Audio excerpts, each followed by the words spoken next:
Tá.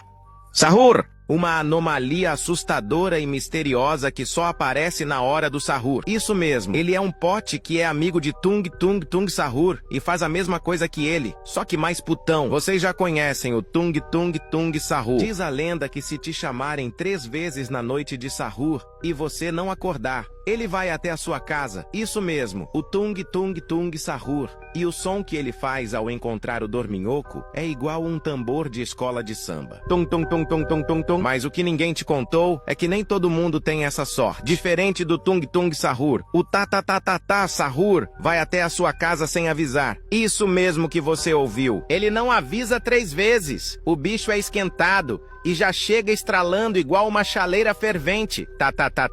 E o som que ele faz se você não acordar para sahur, meu amigo, se você ouvi-lo já será tarde demais. Mande pra aquele seu amigo que não acorda pra... Sahur!